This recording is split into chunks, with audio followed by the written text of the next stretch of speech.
Hello, I'm Dan Alexander. Thanks for joining me for another video chat here. Um,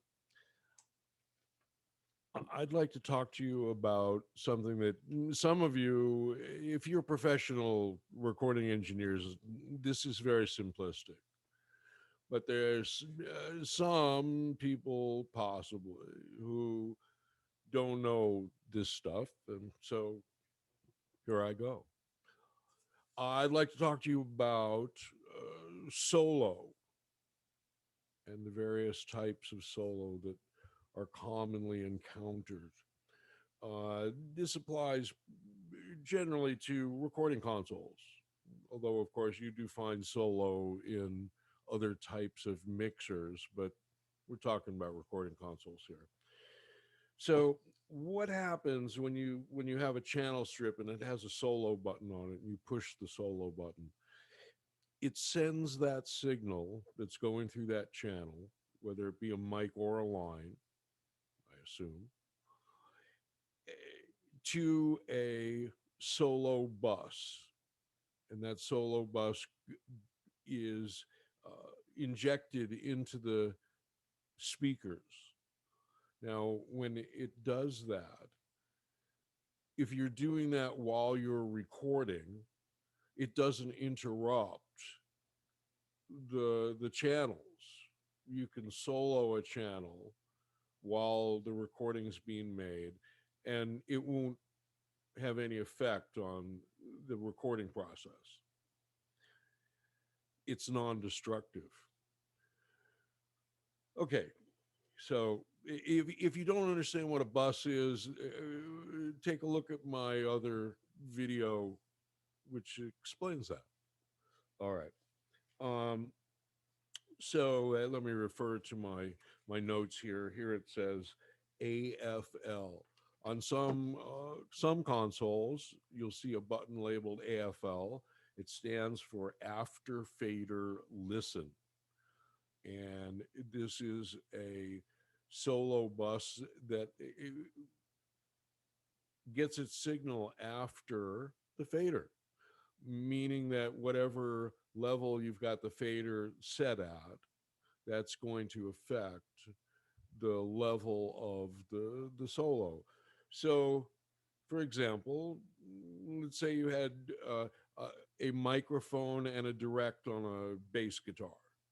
Well, you could hit AFL and you would hear those two channels at the relative level that you have the faders set at. Now, you also might find buttons labeled PFL, and that is pre fader listen. Now, in that case, all the signals are injected into the solo bus relative to the level that the preamp gains are set at. The level of the fader has no effect on it because it gets its signal before the fader. But the amplifier gain, the mic gain, the line gain, uh, will probably will have some effect on that on a PFL. All right, so then there's solo in place.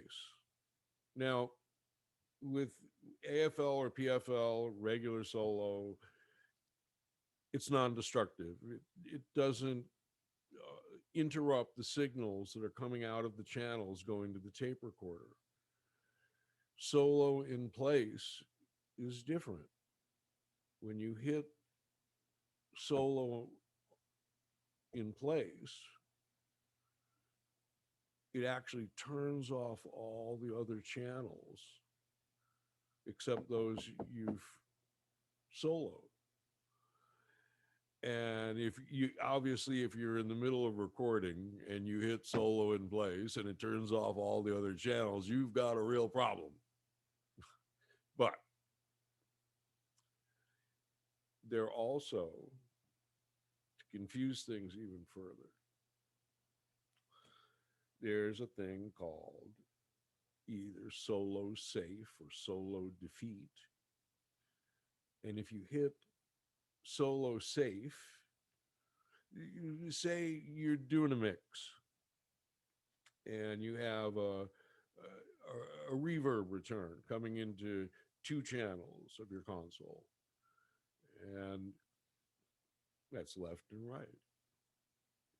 And um, if you have solo safe or solo defeat engaged on those channels, then when you solo some other channels on the console, the rev return channels stay on.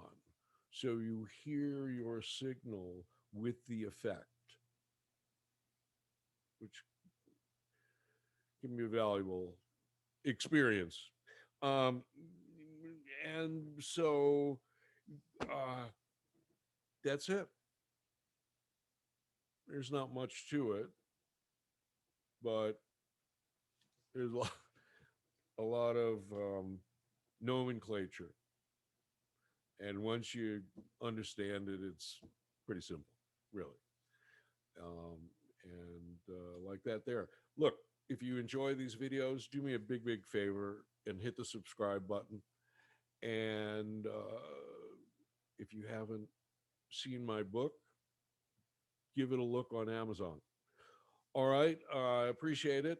Take care. Stay safe.